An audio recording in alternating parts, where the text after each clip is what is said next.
ಆತ್ಮೀಯ ಬಂಧುಗಳೇ, ಶ್ರೀ ರಾಮಚರಿತ ಮಾನಸ ಅಯೋಧ್ಯಾಕಾಂಡ. ಇದರಿಂದ ಇವತ್ತು ಚೌಪಾಯಿಗಳು ಮತ್ತೆ ದೋಹೆಯನ್ನ ತಿಳ್ಕೊಳ್ಳೋಣ. ಸಾನುಜ ಸೀಯ ಸಮೇತ ಪ್ರಭು ರಾಜತ್ ಪರನ್ ಕುಟೀರ್ ಭಗತ್ ಜ್ಞಾನು ವೈರಾಗ್ಯ ಜನು ಸೋಹತ್ ಧರೆ ಶರೀರ್ ಮುನಿ ಮಹಿಸುರ್ ಗುರು ಭರತ ಬುआलू राम बिरह सब साजु बिहालू प्रभु गुण ग्राम गनत मन माही सब चुपचाप चले मग जाही जमुना उतरी पार सब भयऊ सो बारसु बिनु भोजन गयऊ उतरी देवसरी दूसर बासु राम सखा सब कीन्ह सुपासु सही उतरी गोमती नहाये चौथे दिवस अवधपुर आये जनकु रहे पुर बासर चारी राज काज सब साज संभारी सौंपी सचिव गुरु भरत ही राजू तेरहुति चले साजी सबु साजू नगर नारी नर गुरु सिख मानी बसे सुखेन ರಾಮ ರಜಧಾನಿ. ಇವು ಚೌಪಾಯಿಗಳು ಮತ್ತು ದೋಹೆ. ಈಗ ಇದರ ಅರ್ಥವನ್ನು ತಿಳ್ಕೊಳ್ಳೋದಕ್ಕೆ ಪ್ರಯತ್ನ ಮಾಡೋಣ. ಇಲ್ಲಿ ತುಳಸಿದಾಸರು ಹೇಳ್ತಾರೆ, ನಿಷಾದ ರಾಜ ಹೋದ ಮೇಲೆ ಸೀತಾ ಲಕ್ಷ್ಮಣರಿಗೆ ಭರತನ ಪ್ರೇಮಾನುರಾಗದ ಬಗ್ಗೆ ರಾಮ ವರ್ಣನೆ ಮಾಡ್ತಾನೆ.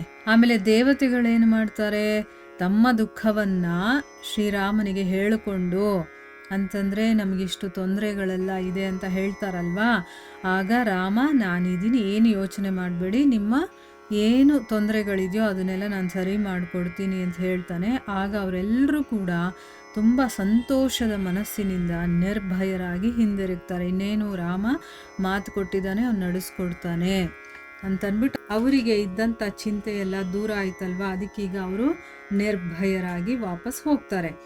ಪರ್ಣಕುಟೀರದಲ್ಲಿ ಶ್ರೀರಾಮಚಂದ್ರ ಸೀತಾ ಲಕ್ಷ್ಮಣರ ಜೊತೆ ಭಕ್ತಿ ಜ್ಞಾನ ವೈರಾಗ್ಯಗಳು ಮೂರ್ತಿಭವಿಸಿದ ಹಾಗೆ ಶೋಭಾಯಮಾನರಾಗಿ ವಿರಾಜಿಸಿದರು. ಅಂತಂದರೆ ರಾಮ ಸೀತಾ ಲಕ್ಷ್ಮಣ ಹೇಗೆ ಕಾಣಿಸ್ತಾ ಇದ್ದಾರೆ ಅಂತಂದರೆ, ಭಕ್ತಿ ಜ್ಞಾನ ಮತ್ತು ವೈರಾಗ್ಯ ಮೂರು ಮೂರ್ತಿಗಳಾಗಿ ಬಂದು ನಮ್ಮ ಮುಂದೆ ಕೂತಿದ್ದಾರೇನೋ ಅನ್ನೋ ರೀತಿ ಅವರು 3 ಜನ ಕೂತ್ಕೊಂಡಿರ್ತಾರೆ. ಮುನಿಗಳು, ಬ್ರಾಹ್ಮಣರು, ಗುರು ವಸಿಷ್ಠರು, ಭರತ, ಜನಕ ಮಹಾರಾಜ, ಹೀಗೆ ಇಡೀ ಸಮಾಜನೇ ಶ್ರೀರಾಮನ ವಿರಹದಿಂದ ವಿಹ್ವಲವಾಗಿತ್ತು. ಪ್ರಭುವಿನ ಗುಣಸಮೂಹವನ್ನು ಮನಸ್ಸಲ್ಲಿ ನೆನೆಸ್ಕೊಂಡು ಅವರೆಲ್ಲರೂ ಕೂಡ, ಅಂದರೆ ಆ ಭಗವಂತನ ಗುಣಗಳು ಏನೇನಿದೆಯೋ ಅದನ್ನೆಲ್ಲ ಮನಸ್ಸಲ್ಲಿ ಒಂದ್ಸರಿ ಎಲ್ಲರೂ ಕೂಡ ನೆನೆಸ್ಕೊಳ್ತಾರೆ. ಇದನ್ನು ಮನನ ಮಾಡೋದು ಅಂತ ಹೇಳೋದು. ಬೇರೆಯವ್ರಿಗೆ ಯಾರೋ ಏನೋ ಅಂದರು ಅಥವಾ ಯಾರೋ ಏನೋ ಬೈದರು, ಇದನ್ನು ಮನಸ್ಸಲ್ಲಿ ಇಟ್ಕೊಂಡು ನಾವು ಹೋಗ್ತೀವಿ ಎಲ್ಲಾದರೂ ಹೋಗಿ ಬರಬೇಕು ಅಂತಂದರೆ.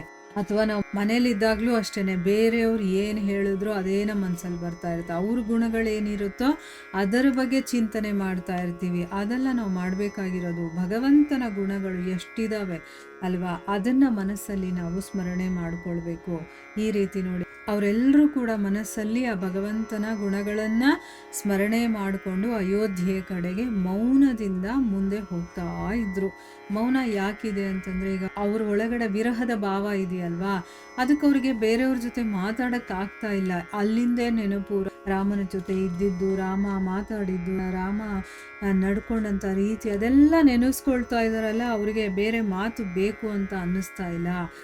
ಯಾರಿಗೆ ಭಗವಂತನಲ್ಲಿ ಪ್ರೀತಿ ಹೆಚ್ಚಾಗ್ಬಿಡುತ್ತೋ ಅವರಿಗೆ ಬೇರೆ ಯಾವ ವಿಚಾರದಲ್ಲೂ ಆಸಕ್ತಿ ಇರೋದಿಲ್ಲ, ಇಂಟ್ರೆಸ್ಟ್ ಇರೋದಿಲ್ಲ. ಬರೀ ಭಗವಂತನ ವಿಚಾರದಲ್ಲಿ ಮಾತ್ರ ಅವ್ರಿಗೆ ಆಸಕ್ತಿ ಇರುತ್ತೆ. ಅಂಥವರೇ ಜಾಸ್ತಿ ಮೌನವಾಗಿರೋದು, ಆಯಿತಾ. ಇಲ್ಲದೆ ಇರೋರು ಸುಮ್ಮನೆ ಮಾತಾಡ್ತಾ ಇರ್ತಾರೆ. ಆಮೇಲೆ ಅವರು ಹೋಗ್ತಾ ಇರಬೇಕಾದ್ರೆ ಮೊದಲನೇ ದಿನ ಏನು ಮಾಡಿದ್ರು, ಅವರೆಲ್ಲರೂ ಕೂಡ ಯಮುನಾ ನದಿಯನ್ನು ದಾಟಿ ವಿಶ್ರಾಂತಿಯನ್ನು ಪಡ್ಕೊಂಡ್ರು.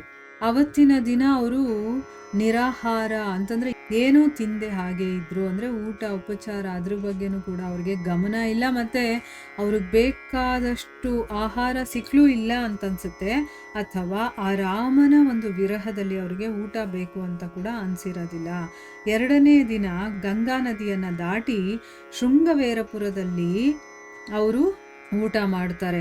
ಅಲ್ಲಿ ಹೇಗೆ ಊಟ ಮಾಡ್ತಾರೆ ಅಂತಂದರೆ, ಶ್ರೀರಾಮನ ಸಖನಾದಂತಹ ನಿಷಾದ ರಾಜ ಇರ್ತಾನಲ್ಲ, ಅವನು ಎಲ್ಲರಿಗೂ ಕೂಡ ಒಳ್ಳೆ ಏರ್ಪಾಟನ್ನು ಮಾಡಿರ್ತಾನೆ. ಅಂದರೆ ಇವರೆಲ್ಲ ಬರ್ತಾರೆ ಊಟ ಇಲ್ಲದೆ, ಇವರಿಗೆಲ್ಲ ಊಟದ ವ್ಯವಸ್ಥೆ ಮಾಡಬೇಕು ಅಂತಂದ್ಬಿಟ್ಟು ಅವನ್ನೆಲ್ಲ ವ್ಯವಸ್ಥೆ ಮಾಡಿರ್ತಾನೆ. ಆಮೇಲೆ ಮಾರನೇ ದಿನ ಸರಿಯೂ ನದಿಯನ್ನು ದಾಟಿ ಗೋಮತಿ ನದಿಯಲ್ಲಿ ಸ್ನಾನ ಮಾಡಿಕೊಂಡು 4ನೇ ದಿನ ಅಯೋಧ್ಯೆಯನ್ನು ಬಂದು ತಲುಪ್ತಾರೆ. ನೋಡಿ, ಆ ಕಾಡಿಂದ ಅಯೋಧ್ಯೆಗೆ ಬರೋಷ್ಟರಲ್ಲಿ 4 ದಿನ ಹಿಡಿಯುತ್ತೆ ಅವ್ರಿಗೆ. ಅಷ್ಟು ನಡೀತಾರೆ ಅವರು. ಅದಕ್ಕೆ ಆಗಿನ ಕಾಲದವರೆಲ್ಲ ಆರೋಗ್ಯವಾಗಿ ಇರ್ತಾ ಇದ್ದಿದ್ದು. ಜನಕ ಮಹಾರಾಜರು 4 ದಿನ ಅಯೋಧ್ಯೆಯಲ್ಲಿ ತಂಗಿದ್ರು.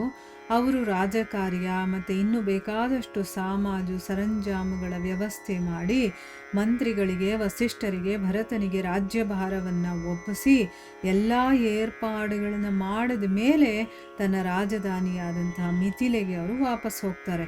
ನಗರದ ಪೌರರೆಲ್ಲರೂ ಅಂತಂದರೆ ಪ್ರಜೆಗಳಿರ್ತಾರಲ್ಲ, ಅವರೆಲ್ಲರೂ ಕೂಡ ಗುರುಗಳ ಉಪದೇಶ ಮತ್ತು ಅವ್ರು ಕೊಟ್ಟಂಥ ಮಾರ್ಗದರ್ಶನ ಇದೆಯಲ್ಲ, ಅದರ ಹಾಗೆಯೇ ಶ್ರೀರಾಮನ ರಾಜಧಾನಿ ಅಯೋಧ್ಯೆಯಲ್ಲಿ ಸುಖವಾಗಿ ಇರೋದಕ್ಕೆ ಶುರು ಮಾಡ್ತಾರೆ. ಇವಾಗ ಒಂಥರ ನೆಮ್ಮದಿ ಅವರಿಗೆ. ಹೋಗಿ ರಾಮನನ್ನೆಲ್ಲ ನೋಡಿಕೊಂಡು ಮಾತಾಡ್ಕೊಂಡೆಲ್ಲ ಬರ್ತಾರಲ್ವಾ, ನಾನೇನು ಹೀಗೆ ಕಳೆದು ಬಿಡುತ್ತೆ ಬಂದ್ಬಿಡ್ತೀನಿ ಅಂತ ಅವರಿಗೆ ಸಮಾಧಾನ ಮಾಡಿ ಕಳಿಸಿರ್ತಾನೆ.